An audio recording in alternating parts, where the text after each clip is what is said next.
জীবনে একদিন সফলতা আসবে, একদিন ব্যর্থতা আসবে।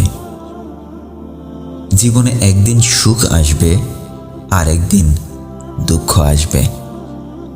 এটাই সৃষ্টিকর্তার বানানো প্রাকৃতিক নিয়ম।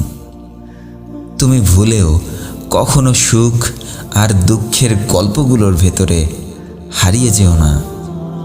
সুখ আর দুঃখের গল্পগুলোকে অনুভব করে সঠিক সিদ্ধান্ত নিয়ে সামনে এগিয়ে যেতে থাকো। এই সমাজের মানুষ প্রতিটি মুহূর্ত নিজেদের ব্যর্থতা ঢাকার জন্য তোমাকে ভুল প্রমাণ করার চেষ্টা করবে। তোমাকে অসহায়, অপদার্থ আর খারাপ বানানোর চেষ্টা করবে। তুমি শুধু নীরবে তোমার দায়িত্বগুলোকে খুঁজে খুঁজে পালন করে যাও। দেখবে বিদায়কালে কেউ তোমার পাশে না থাকলেও তোমার সৃষ্টিকর্তা তোমার পাশে থাকবেন। তোমার সৃষ্টিকর্তা তোমাকে কিভাবে সাহায্য করবেন জানো?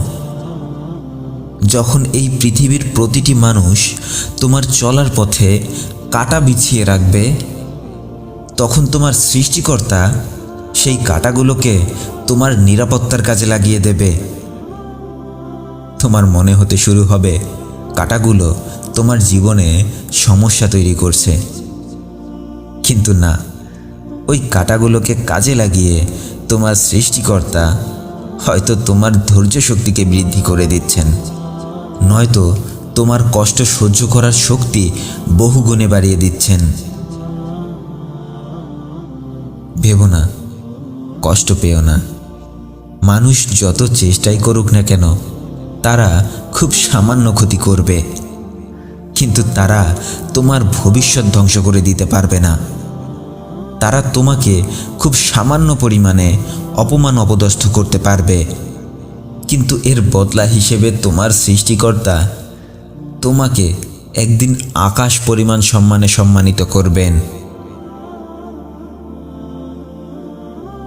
কখনো এটা ভুলে যেও না যে এই পৃথিবীর প্রতিটি মানুষ তোমাকে কোনো না কোনোভাবে ধোঁকায় ফেলে দিতে পারে।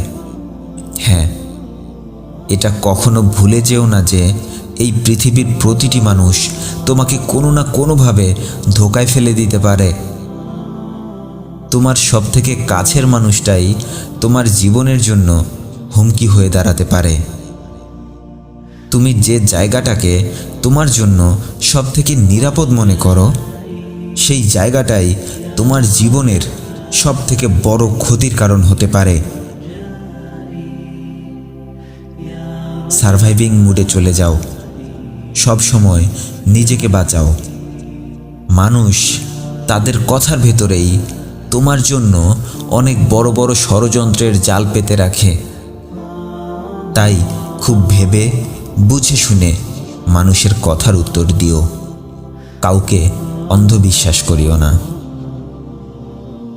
একটা মানুষ জঙ্গলের ভেতরে হারিয়ে গেলে সে যেভাবে হিংস্র পশু পাখির সামনে পড়ে যাওয়ার ভয়ে আতঙ্কিত থাকে, ঠিক সেভাবেই তোমাকে এই পৃথিবীতে প্রতিটি পদক্ষেপে আতঙ্কিত থাকতে হবে।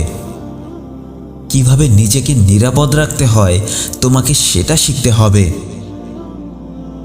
কেউ তোমার পাশে এসে দাঁড়াবে কিনা এই অপেক্ষায় না থেকে নিজের যুদ্ধটা নিজেই করার মতো শক্তি সামর্থ্য অর্জন করতে হবে।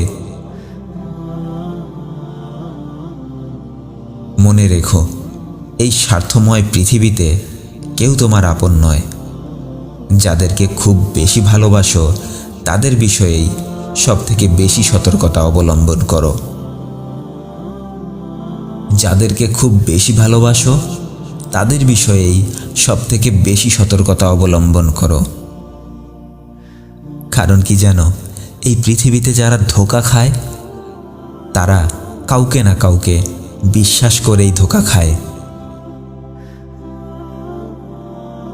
শোনো, জীবনে অনেকটা পথ পাড়ি দেবার পর তুমি একটা জিনিস খুব ভালো করে অনুধাবন করতে পারবে, আর তা হলো তুমি তোমার জীবনে কতটুকু সামনে এগিয়ে যেতে পারবে তার ৮০ ভাগ নির্ভর করবে তুমি কোথা থেকে এসেছো। তোমার পরিবারে কে কে আছে, তোমার বন্ধু বান্ধব কারা, তোমার আশেপাশের মানুষগুলো কারা। আর বাকি 20 ভাগ নির্ভর করবে তোমার বুদ্ধিমত্তা, তোমার সততা আর তোমার প্রচেষ্টার উপর। দেখো বাবা, তোমার জীবনে যাই হোক না কেন, তুমি কখনো তোমার কাজে ফাঁকি দিও না। কারণ এই পৃথিবীতে সুযোগ পেলে সবাই তোমাকে ধোঁকা দেবে, কিন্তু তোমার কাজ, তোমার পরিশ্রম, তোমার প্রচেষ্টা তোমাকে কখনো ধোঁকা দেবে না। তুমি যতটুকু চেষ্টা করবে ততটুকুই ফেরত পাবে। কখনো কখনো যতটুকু চেষ্টা করেছো তার থেকেও অনেক বেশি কিছু দেবেন তোমাকে তোমার সৃষ্টিকর্তা। কিছু কিছু সময় হয়তো তোমার প্রচেষ্টার ফলাফল তুমি সাথে সাথেই পাবে না, তবে তোমার জীবনে যত খারাপ সময়ই আসুক না কেন, তুমি ভালো কাজের সাথে সব সময় যুক্ত থেকো। দেখবে একদিন তোমার সৃষ্টিকর্তা বৃষ্টির মতো করে তোমার সব কষ্টের ফলাফল তোমার উপরে ছিটিয়ে দিতে শুরু করবেন। শুধু হাল ছেড়ে দিও না, সততার রাস্তা থেকে নিজেকে কখনো দূরে সরিয়ে নিও না। ভালো থেকো, নিজের কাজে মনোযোগ দিও। তোমার বাবার দোয়া তোমার সাথে সব সময় আছে। ভালো থাকবেন। ভিডিওটি ভালো লাগলে সবাইকে শেয়ার করে দেখার সুযোগ করে দেবেন। আর আমার চ্যানেলে নতুন হয়ে থাকলে আমার অন্যান্য ভিডিওগুলো দেখুন। ভালো লাগলে এরকমই নতুন নতুন ভিডিওর নোটিফিকেশন পেতে চ্যানেলটি সাবস্ক্রাইব করে রাখুন। ধন্যবাদ সবাইকে।